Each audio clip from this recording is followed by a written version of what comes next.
ఉత్పంతించ వినాశంచ భూతనామగతించ వేత్తి విద్యా విద్వాంసరమాభ్యో భగవాంతి అన్నారు. అంటే దేవుడు అనబడిన వాడు సృష్టించుటకు, సంహరించుటకు తగిన శక్తి కలిగి ఉండాలి. భూత భవిష్యత్ వర్తమాన కాల విషయములను ఎరిగి ఉండాలి. ఈ అర్హతలు కలిగిన వాడే దేవుడు అని భావం. ఈ రెండు అర్హతల్లో మొదటి అర్హత సృష్టించటానికి, సంహరించటానికి కావలసిన శక్తి మహాశక్తి. అంటే మహాశక్తి కలిగిన వాడే దేవుడు, అనగా మహాశక్తివంతుడే దేవుడు. మరి మహాశక్తివంతుడు ఎవరు? నలుగురిని నరికినవాడా? 10 మందిని బాధినవాడా?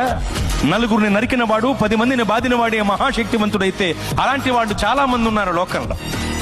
మరి మహాశక్తివంతుడు అంటే ఎవరు? ప్రపంచమంతా దేన్నైతే జయించలేకపోతుందో దానిని జయించిన వాడే మహాశక్తివంతుడు. ప్రపంచమంతా నాటికి నేటికి ఏనాటికి మరణమును జయించలేకపోతోంది.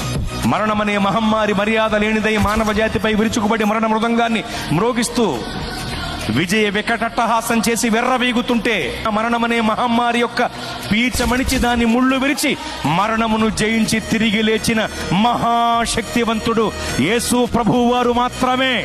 ఓ మరణమా నీ ముళ్ళు ఎక్కడ, నీ విజయం ఎక్కడ? నీ ప్రభువు అడిగితే మృత్యువుకు ముచ్చెమటలు పట్టాయి.